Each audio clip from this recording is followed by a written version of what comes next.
I'm the Game Professor, and welcome to Games is Lit 101.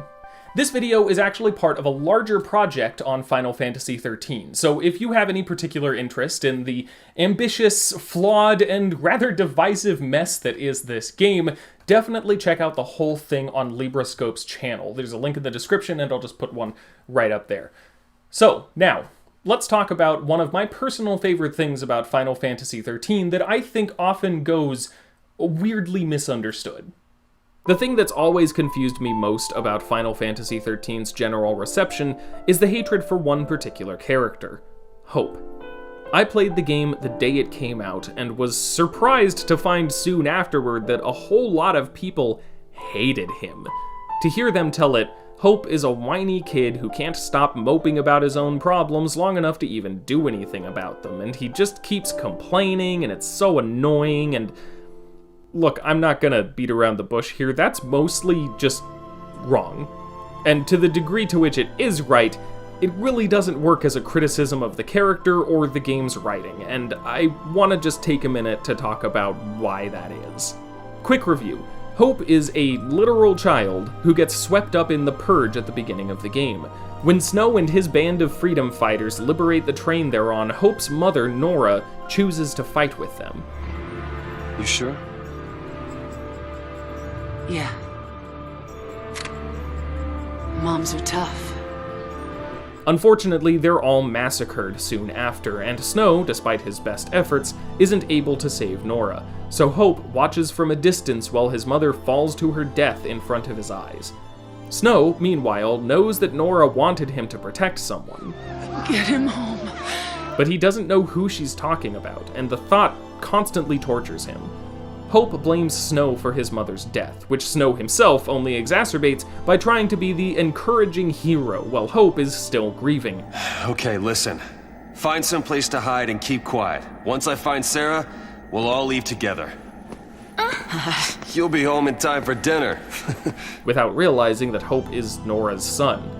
Then Hope gets swept up in everything else that's going on and, alongside the other protagonists, becomes a lessee. It's basically a death sentence that simultaneously puts a lot of pressure on him in the meantime before his time is up. And that's just the opening hours of the game. So it can safely be said, this kid is dealing with a lot.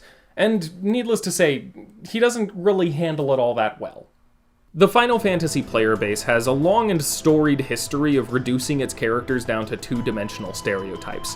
Like, somehow Cloud became known as an emo kid, and Tidus is hated as a shallow goof, and Vaughn... Well, you know, okay, we'll call Vaughn the exception that proves the rule. Vaughn actually sucks. The point is, negative opinions of Final Fantasy characters often run kind of shallow, if not outright contrary to the actual content of the games they're from. And, in my opinion at least, Hope is one of the worst examples of that trend. You know, Snow and Lightning actually get kind of a raw deal from the fanbase too, and actually the whole Final Fantasy XIII cast is better than people give them credit for. But I want to talk about these three in particular, Hope, Snow, and Lightning, because the dynamic between these three characters is, no joke, one of my favorites of the whole Final Fantasy series. Let me tell you why. Snow is a well-intentioned but reckless freedom fighter.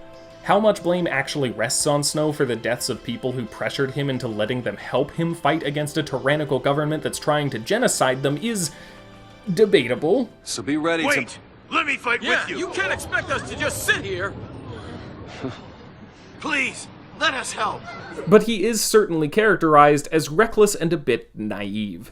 Yo, boss. What's the plan? Charge in, guns blazing. Hey, that's not a plan. Real heroes don't need plans.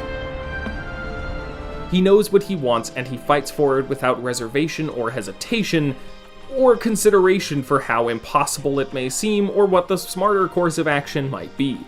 But what really complicates things between him and Hope is his attitude. Snow thinks of himself as a leader, and keeps a brave, encouraging face on for that purpose. Look at how his and Hope's first meeting goes. How did you get in here? You gotta leave.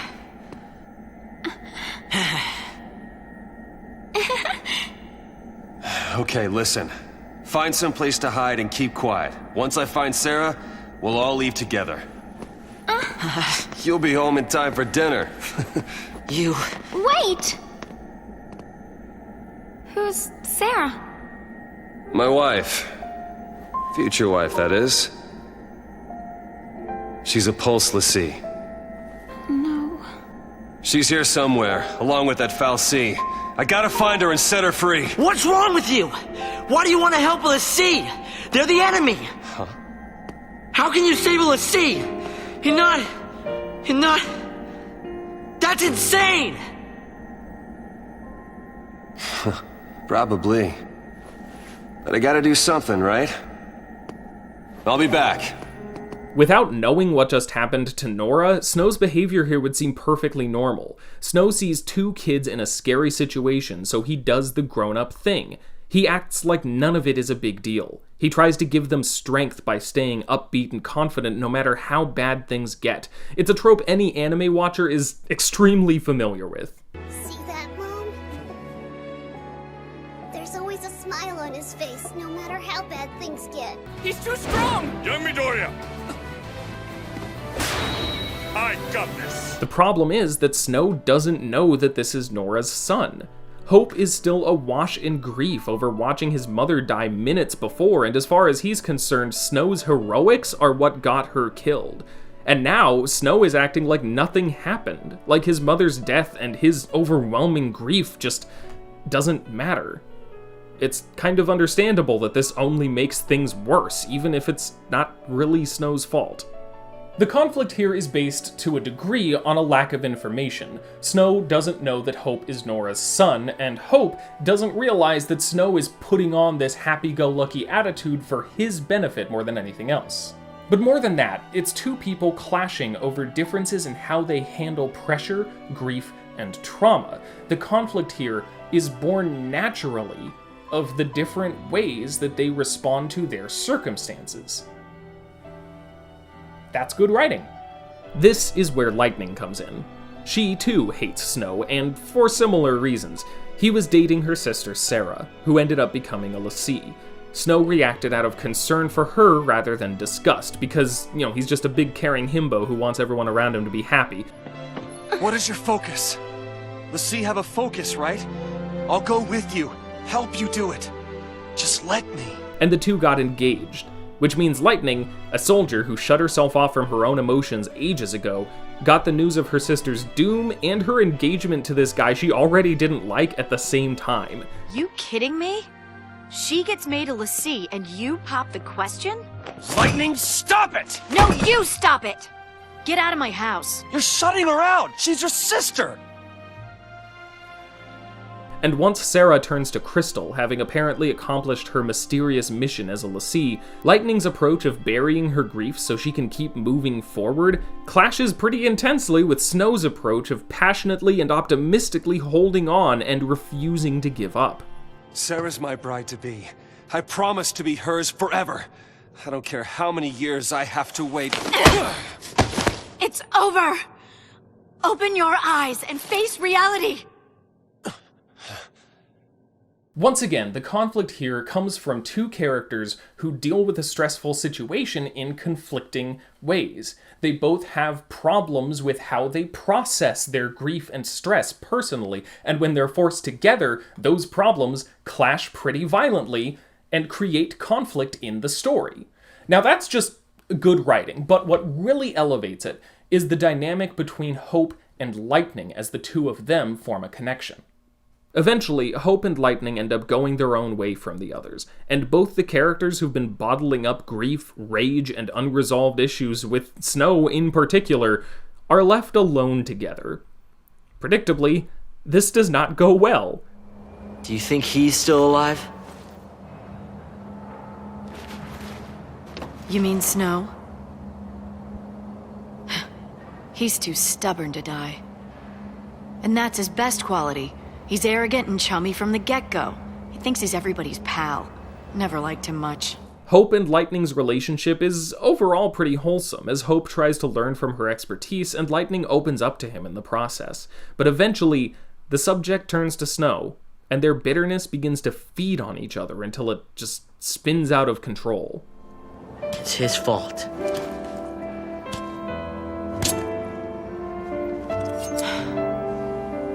and he needs to pay for it. I'm not ready yet, but I will be soon. See, the conflict here doesn't come from two characters whose individual flaws with processing this situation clash violently with each other. It's the opposite. The specific ways that these two are mishandling this situation within their own minds and hearts harmonize perfectly until their worst impulses just spiral out of control, enabled by each other. Again, this is good writing. Lightning eventually does realize she's been pushing a literal child to murder her brother-in-law-to-be, along with a bunch of other stuff that really contextualizes her entire character, and we don't have time to go into it in detail here. But she tries to walk back the anger she's fostered in Hope.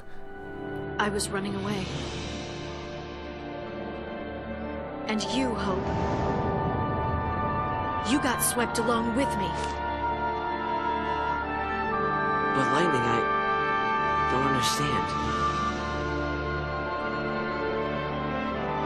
Operation Nora is over. What? No! You told me to fight! I made a mistake! What? But at this point, the damage has been done. And when Hope ends up traveling with Snow later on, he eventually gets up the courage to do what he's wanted to this whole time.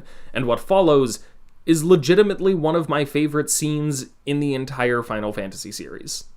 Hope finally gets the courage to confront Snow, revealing who he is and taking the opportunity to kill Snow and avenge his mother.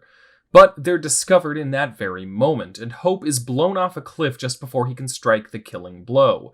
Then Snow, upon realizing this is the kid he's meant to protect, leaps off the cliff himself to shield his would-be murderer from the fall with his own body. It's just the most concentrated form of Snow's character that, of course, he would risk his life and suffer great injury to protect the kid who just tried to murder him. And it's this unambiguously selfless act that allows the two of them to finally talk things out honestly, after which Hope gives the knife back to Lightning and says he's done trying to take revenge. This isn't the end of any of their character arcs, but this part of their story is what I wanted to talk about here, because I genuinely think it's one of the most intricate, emotive, and well-written character dynamics in the whole of the Final Fantasy series. Each of them plays off each other in interesting and believable ways, and the conflict from that interplay builds up to some serious dramatic payoff that visibly improves each of them as people. And it all centers around a traumatized child dealing with unbearable grief and overwhelming pressure. And yet he's denigrated by so many for dealing with it badly. Now, I can already hear some of you saying that I'm overusing Hope's age and trauma here, and that he's a traumatized child is not an excuse for the way that he acts in this story. But here's the thing. Yes, it is. If your entire issue with this character is that he doesn't handle this incredibly stressful and traumatic situation with the maturity and wisdom and grace that he should, you're literally just criticizing a child for failing to live up to adult behavioral standards that I think we can all agree a whole heck of a lot of adults regularly fail to live up to themselves. If this was an actual child, that would be legitimately cruel. But thankfully it's not, so it's just a really, really bad read on this character. And yet, it's also a very common and popular one. So, why? I mean, why else at least, aside from the just straight up bad faith readings? Why would such an interesting and fleshed out dynamic between consistent and clearly defined characters end up annoying so many people that one of those characters is very often named as the worst character in one of gaming's most long-running and extensive narrative-centric series?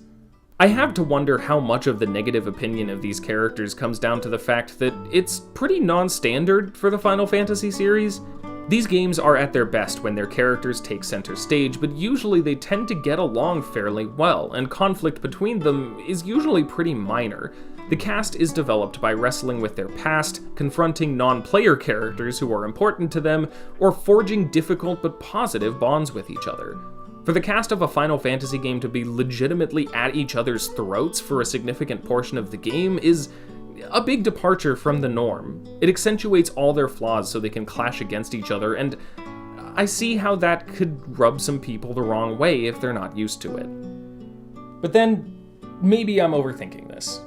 Maybe a lot of people just didn't like seeing a child obsess unhealthily over his grief and anger, and, that's legitimate.